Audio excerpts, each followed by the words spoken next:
a lot more stores closing right now than there are stores opening. And this is according to data from Coresight Research.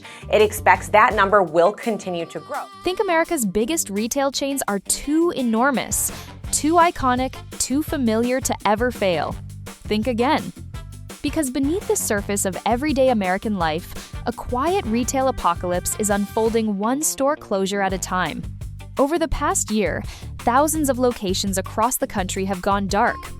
Parking lots that were packed on weekends are now empty slabs of concrete. Entire categories of American retail discount stores, grocery chains, pharmacies, fast food restaurants are thinning out in ways this country has not seen in decades. This is not just about profit and loss. It is about the shrinking middle class, the rising cost of living, and the feeling that everyday America is becoming harder to afford. Inflation is squeezing shoppers who have no margin left. Organized retail theft is costing the industry more than $112 billion annually. Online habits are hollowing out local commercial districts that entire communities were built around. The forces squeezing retailers in 2026 are bigger than any single brand. And the most important thing to understand, the collapse is not hitting the margins. It is hitting the stores Americans depend on most. The chains that fed us, clothed us, employed us, and defined entire neighborhoods are cutting locations, cutting hours, and in some cases quietly preparing to disappear. Here are the 10 major retail chains struggling the hardest and what their decline means for the people who relied on them most. Number 10. Big Lots. For decades, Big Lots was the quiet sanctuary of America's budget-minded households. A 50% off sofa, a cheap rug for the hallway. Small comforts that made a home feel warm without draining a paycheck. For families watching every dollar, it was the kind of store that made stretching feel possible. But by 2026, that image has shattered. In 2025, Big Lots shuttered more than 500 stores, one of the largest retail wipeouts of the year. By the end of 2025, the company filed for Chapter 11 bankruptcy and announced plans to liquidate its remaining nationwide footprint. For a chain built entirely on discount shopping, the collapse carries a bitter irony. Big Lots did not fail because people stopped wanting cheap goods.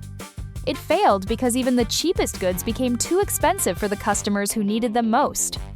Rising rent, insurance, utilities, and shipping costs trapped the company between expenses that kept climbing and demand that kept shrinking. Shoppers who once filled carts with low-cost furniture and seasonal decorations now picked up only bare essentials, paper towels, a single household item if the price felt manageable. Inflation did not just squeeze profits. It squeezed the joy out of small purchases that once made this store feel like a treasure hunt. In smaller towns where Big Lots was a fixture, the closure of a space that large may leave a gap that takes years to fill. Number 9. Dollar General. Dollar General was once seen as the safety net of working-class America, a place where $5 could still buy dinner, cleaning supplies, and a little peace of mind. For more than a decade, the company opened stores at a relentless pace, sometimes 3 new locations a day, spreading into rural towns, back roads, and neighborhoods that bigger retailers had ignored entirely. But by 2026, the chain built on low prices is learning a painful lesson. When the cost of living crushes its customers, even cheap stops working.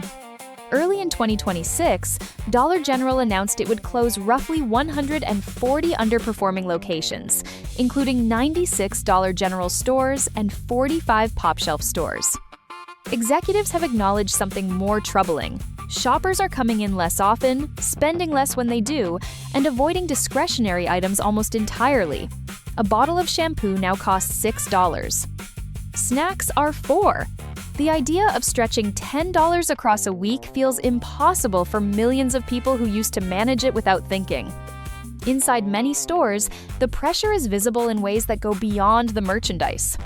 Some locations operate with a single employee per shift, one person responsible for the register, stocking, cleaning, and security simultaneously. Shelves sit half-filled, boxes pile in the aisles. These are not signs of corporate neglect. They are signs of a retail model pushed past its limits. And the most revealing part, The communities that depended on Dollar General the most are the very places where it can no longer sustain itself. Number 8, 7-Eleven. For decades, the glow of a 7-Eleven sign meant something specific. No matter the hour, no matter the neighborhood, you could get what you needed. It was the lifeline for night shift workers, the stop for last-minute medicine, the only place open when every other light in the city had gone off. But by 2026, that dependable glow is dimming steadily, quietly, and in places where it matters most. In late 2025, the parent company of 7-Eleven announced it would close roughly 444 stores across North America. The reasons are familiar but serious: rising operating costs, surging insurance premiums, and crime levels that make 2 4-hour operations harder and riskier to maintain. Some franchises report shoplifting incidents dozens of times a week. Others simply cannot find employees willing to work overnight shifts anymore. In several cities, the impact is already visible. Stores that ran around the clock for decades are now reducing hours, shutting down at midnight for the first time. Steel gates appear over windows that once stayed open all night. Card machines sit behind plastic shields. And for the seniors, night workers, and low-income families who relied on 7-Eleven for late-night essentials, medicine, baby formula, a gallon of milk, the closures feel like more than a business decision. They feel like a retreat from the communities that needed this kind of presence most. Number 7, Best Buy. There was a time when walking into a Best Buy felt like stepping into the future. Rows of glowing laptops, demo speakers thumping, walls of televisions lighting up the aisles. Families tested gadgets together on weekends. Teenagers saved for their first headphones. For many Americans, Best Buy was not just a store. It was a ritual, a physical place where technology felt tangible and exciting before you committed to buying it. By 2026, that familiar blue and yellow world is shrinking. Since 2020, Best Buy has closed dozens of stores, including closures throughout 2025, with plans to shutter another 10 to 15 through fiscal 2026. The challenge is not a lack of interest in technology. Americans still love gadgets, they just browse at Best Buy and buy on Amazon. Rent for large tech showrooms runs extremely high, especially in urban markets. Add insurance, utilities, wages, and the constant need to refresh inventory, and the economics start to collapse. For older customers in particular, the shift feels personal. Many say they genuinely hate buying electronics online. They want to hold the product, hear someone explain the differences, ask real questions to a real person. But with fewer specialists on the floor and fewer stores overall, that experience is disappearing.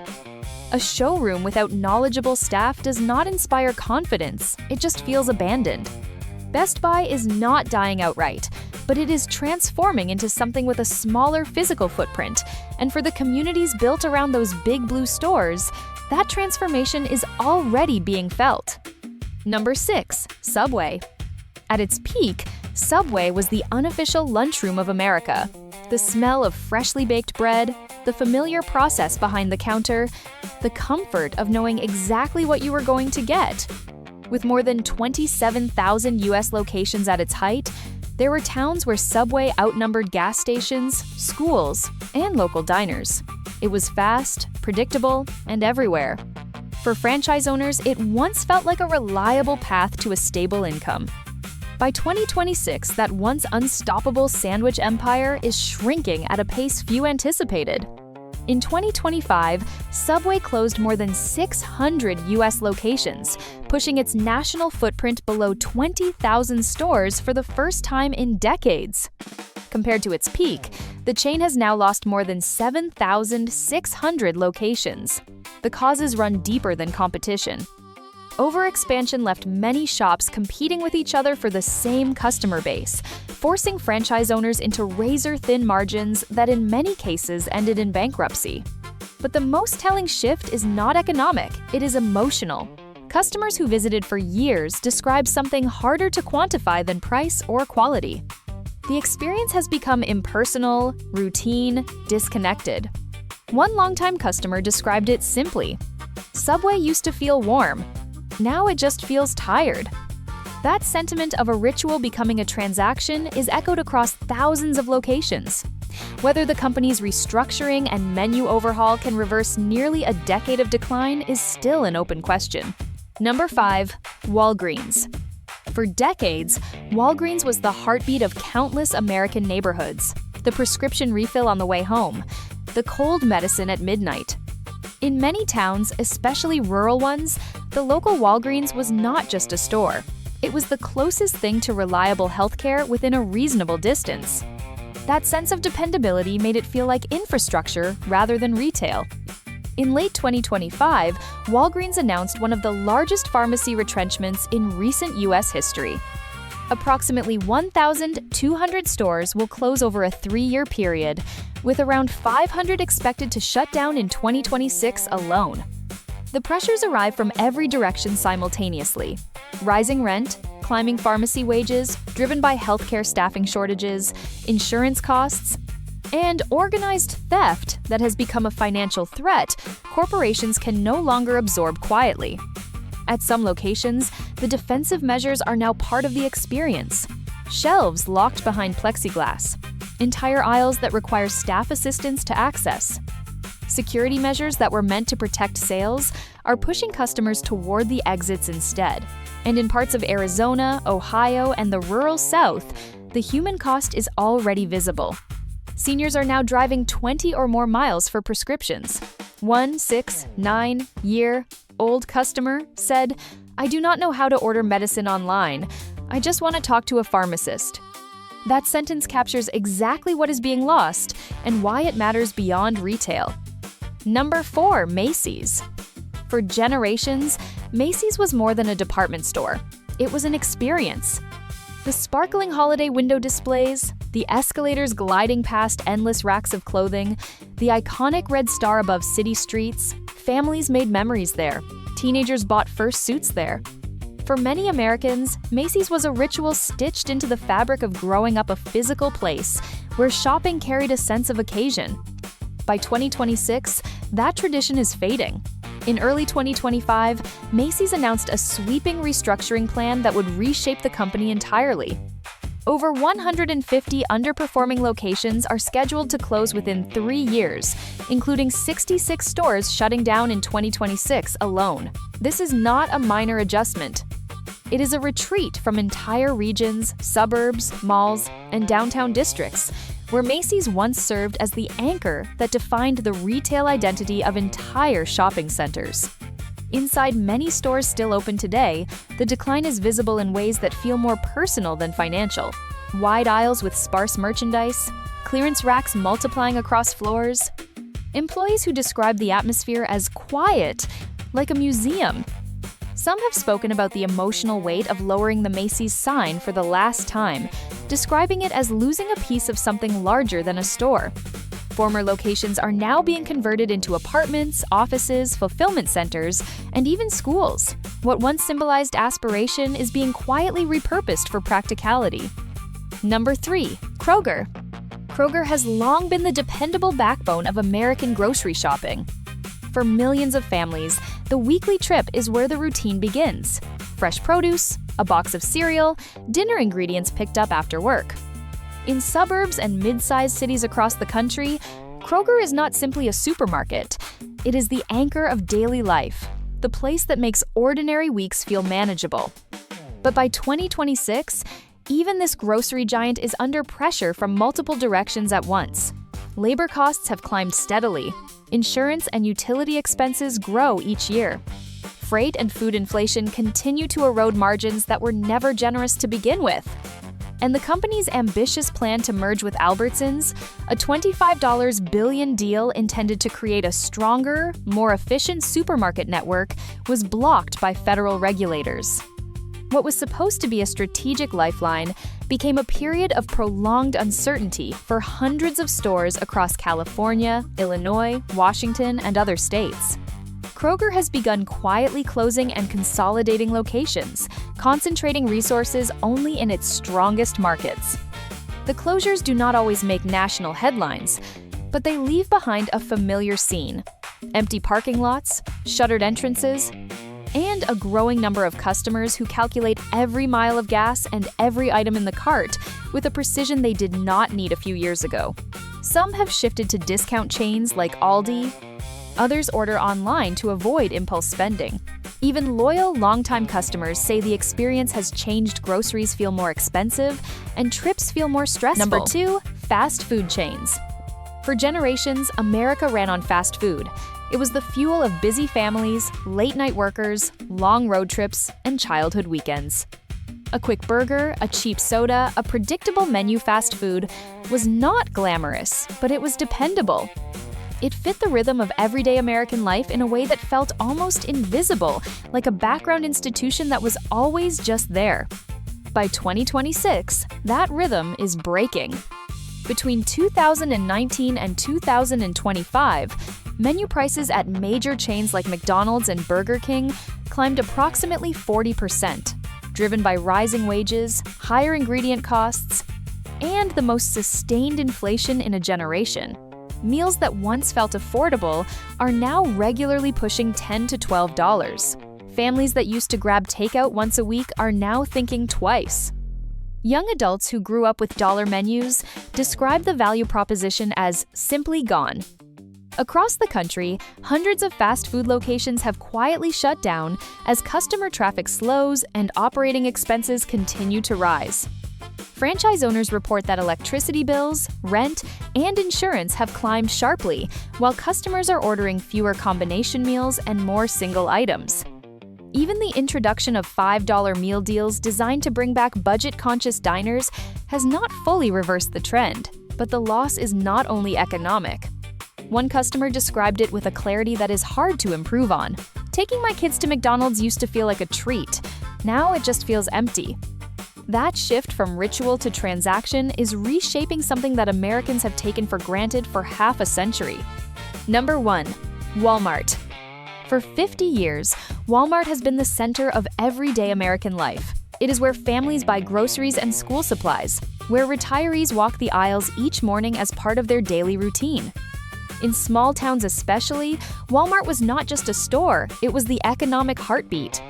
The jobs, the foot traffic, the tax base, and something harder to measure, the sense that your community had a center.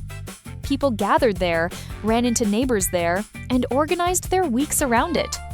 By 2026, even this institution is feeling the strain of forces reshaping retail from the ground up. Despite generating over $600 billion in annual revenue, Walmart has publicly acknowledged that retail theft and organized shoplifting have reached levels the company calls unacceptable. Industry-wide, shrink costs U.S. retailers more than $112 billion annually. In locations where crime is elevated and costs are highest, stores have been forced to close, often with little warning. When a Walmart closes, the impact is heavier than almost any other retail closure. Hundreds of jobs disappear, local tax revenue evaporates, entire shopping plazas go dark. The pressures extend beyond theft. Wage increases, utility bills, insurance premiums, and the cost of securing large physical spaces all eat into margins that require enormous volume just to be viable. At the same time, middle-income customers are tightening their spending, making fewer trips, and shifting more purchases online. Walmart's response has been to invest heavily in automation, robotics, and AI-powered logistics, a strategy that improves efficiency but also signals a long-term shift toward fewer physical stores and leaner workforces. For older Americans especially, that shift feels like something more than a business decision. Many describe Walmart as the one place that still made them feel connected to a familiar routine in a world that keeps changing. When that store closes, they do not just lose convenience, they lose a piece of belonging. And if a company with $600 billion in revenue is tightening and retreating, the forces driving these changes are not temporary, they are structural. Conclusion: 10 retailers, 10 different stories, but the same pressures run through all of them.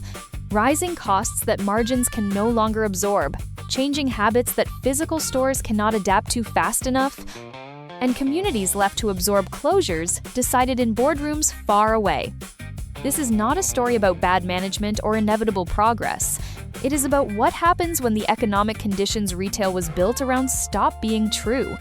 When inflation erodes the purchasing power of the customers a store depends on. When organized theft makes locations economically unsustainable. When the cost of staying open outpaces what customers can spend. Communities feel these changes before the headlines arrive. Longer drives for essentials, fewer late-night options, shopping plazas that go half dark and stay that way for years. But within the disruption, something else is beginning to take shape. Smaller local businesses are stepping into spaces that national chains are vacating, rebuilding the kind of community connection that large retailers gradually lost. What emerges will depend on choices being made right now by consumers, by local governments, and by businesses willing to build something more durable than the model that is currently fading.